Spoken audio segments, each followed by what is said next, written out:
좋은 날입니다. 오늘도 말씀 안에 승리하는 하루 되시기를 기도하겠습니다.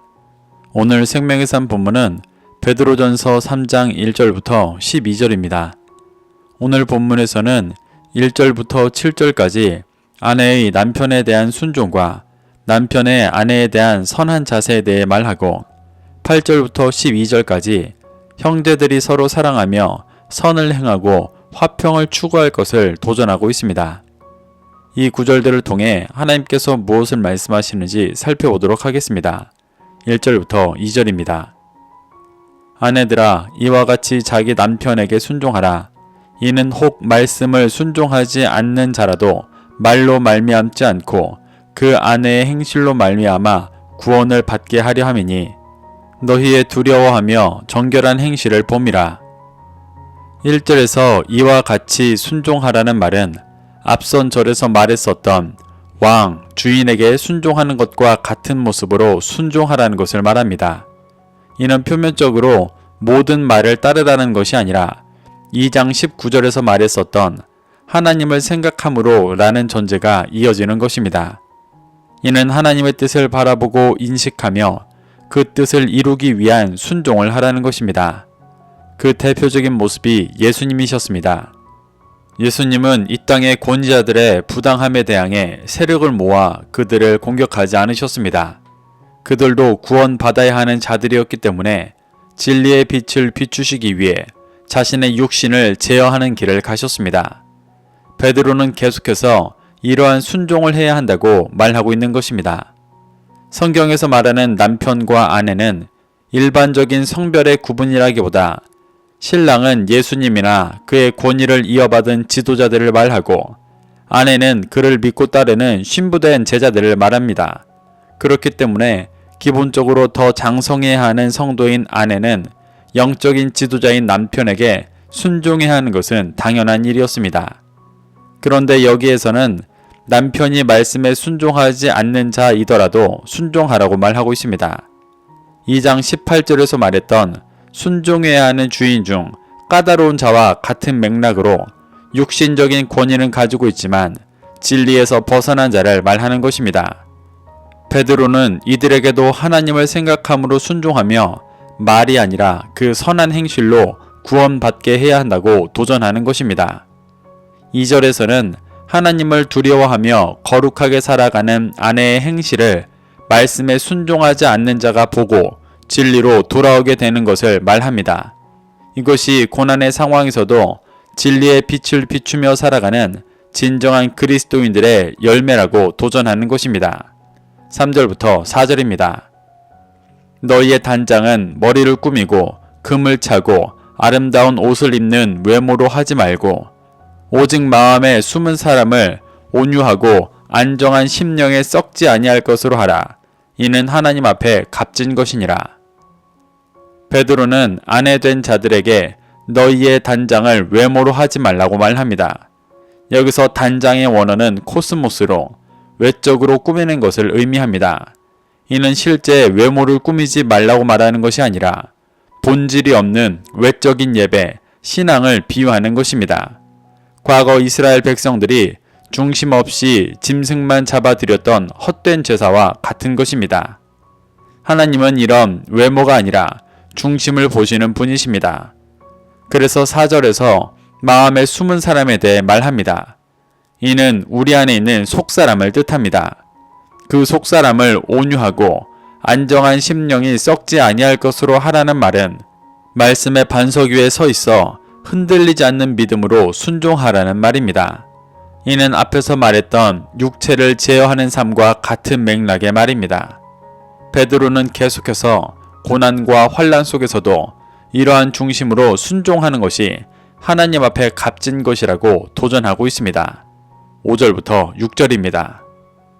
전에 하나님께 소망을 두었던 거룩한 부녀들도 이와 같이 자기 남편에게 순종함으로 자기를 단장하였나니 사라가 아브라함을 주라 칭하여 순종한 것 같이 너희는 선을 행하고 아무 두려운 일에도 놀라지 아니하면 그의 딸이 된 것이니라. 5절에서 하나님께 소망을 둔 부녀들은 자기 남편에게 순종함으로 자기를 단장했다고 말합니다. 이것이 외모를 단장하는 것이 아니라 속사람을 온유하고 안정한 심령에 썩지 아니할 것으로 세운 자들의 모습입니다. 베드로는 6절에서 그 대표적인 모습으로 아브라함의 아내 사라를 예로 들었습니다. 사라는 아브라함에게 주라 칭하며 순종했습니다. 이는 단순한 주종 관계가 아니라 아브라함 안에 있는 하나님의 뜻을 보고 그 말씀 위에 서서 육체를 제어하며 선한 삶을 살아간 것입니다. 그래서 사라는 믿음의 자녀인 이삭을 낳았습니다. 베드로는 두려운 고난 속에 있는 소아시아의 성도들도 놀라지 말고 사라와 같은 일을 행하면 사라의 딸이 된 것이라고 말합니다. 사라와 같은 열매를 맺는 영적인 후손이 된다고 말하는 것입니다. 이렇게 베드로는 이스라엘의 최고 조상인 아브라함과 사라를 예로 들며 진정한 아내의 모습을 도전하고 있습니다. 7절입니다. 남편들아, 이와 같이 지식을 따라 너희 아내와 동거하고 그를 더 연약한 그릇이요 또 생명의 은혜를 함께 이어받을 자로 알아 귀히 여기라. 이는 너희 기도가 막히지 아니하게 하려 함이라. 베드로는 이번에는 진리를 가르치고 전해야 하는 남편에게 권면합니다. 남편에게 아내와 동거하라고 말하는데 성경에서 동거한다는 것은 단순히 함께 거주하는 것을 말하는 것만이 아니라 같은 장막에서 같은 진리를 먹고 나누는 것을 의미하는 것입니다. 베드로는 아내들이 더 장성해야 하는 연약한 그릇들이기 때문에 동거하며 진리를 깊이 나눠야 한다고 도전하고 있습니다. 이는 베드로가 예수님의 3년 공생애 동안 받았던 은혜였습니다. 그는 이 은혜를 자신의 제자들에게 베풀었고 이 서신서를 받고 있는 남편된 자들에게도 도전하고 있는 것입니다. 그들의 아내된 자들은 예수님께서 주신 생명의 은혜를 함께 이어받을 귀한 자들이기 때문입니다. 그래서 베드로는 아내를 귀히 여기며 섬기지 않으면 기도가 막힐 것이라고 경고합니다. 여기서 막히다의 원어 엔콥토는 방해하다, 회방하다라는 뜻입니다. 이는 사단이 거짓을 참소하며 하나님과 우리 사이를 회방 놓는 것입니다. 베드로는 아내를 귀히 여기며 동거하는 선한 일을 행해야 사단에게 회방받지 않고 기도하며 하나님과 교제할 수 있는 것이라고 말하는 것입니다. 8절부터 9절입니다. 마지막으로 말하노니 너희가 다 마음을 같이하여 동정하며 형제를 사랑하며 불쌍히 여기며 겸손하며 악을 악으로 욕을 욕으로 갚지 말고 도리어 복을 빌라. 이를 위하여 너희가 부르심을 받았으니 이는 복을 이어받게 하려 하심이라. 8절에서 마지막으로 말한다는 것은 2장 11절부터 언급했던 거룩한 나그네의 신분으로 이 땅을 살아가는 성도의 생활에 대한 권면을 마무리한다는 의미입니다. 베드로는 마지막으로 성도들 간에 취해야 할 바람직한 태도에 대해 말합니다. 8절 중반부에 동정한다는 것은 불쌍히 여기는 것이 아니라 같은 마음을 갖는 것을 의미합니다. 또 불쌍히 여긴다는 것은 자비로운이라는 의미로 형제가 진리에서 벗어나 있는 것으로 안타까워하는 마음을 뜻합니다. 하지만 겸손한 마음으로 형제를 대해야 한다고도 말하고 있습니다. 9절에서는 악을 악으로 욕을 욕으로 갚지 말고 도리어 복을 빌라고 말합니다. 이는 예수님께서 행하신 일로 고난과 핍박 속에서도 똑같이 되갚지 않으시고 진리의 빛을 비추셨던 것처럼 행하라는 말입니다. 베드로는 그리스도인들은 모든 죄인들이 구원의 복을 이어받게 하기 위해 이러한 삶을 살도록 부름받았다고 말하며 진리의 빛을 비추는 삶을 도전하고 있습니다. 10절부터 12절입니다. 그러므로 생명을 사랑하고 좋은 날 보기를 원하는 자는 혀를 금하여 악한 말을 그치며 그 입술로 거짓을 말하지 말고 악에서 떠나 선을 행하고 화평을 구하며 그것을 따르라. 주의 눈은 의인을 향하시고 그의 귀는 의인의 간구에 기울이시되 주의 얼굴은 악행하는 자들을 대하시느니라 하였느니라. 10절에서 생명을 사랑하고 좋은 날 보기 원한다는 것은 본향을 사모하는 나그네 된 성도들이 하나님 나라에서 영원한 생명과 진정한 좋은 날을 보기 원한다는 것을 말하는 것입니다.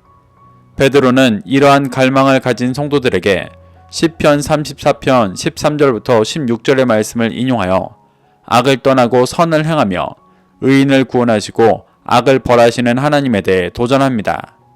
그래서 베드로는 혀를 금하여 악한 말을 그치고 입술로 거짓을 말하지 말라고 권면합니다. 이들은 모두 입으로 짓는 죄들입니다. 이는 단순히 욕하는 것을 말하는 것이 아니라 거짓 교사와 같이 비진리를 말하는 것을 의미합니다. 실제 소아시아 교회 가운데 이러한 문제들이 있었기 때문에 베드로 후서에서는 이 문제를 주로 다뤘었습니다. 그래서 이렇게 악을 떠나 선을 행하고 화평을 구하고 따르라고 권면하며 고난과 환난 중에 있는 성도들이 나그네로서 어떻게 살아야 하는지를 계속해서 도전하고 있습니다.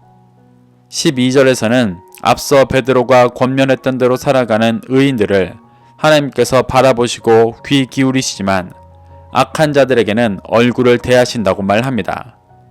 얼굴을 대하신다는 것은 인용 구절인 시편 34편 16절을 보면 악인을 벌하신다는 말씀인 것을 알 수가 있습니다.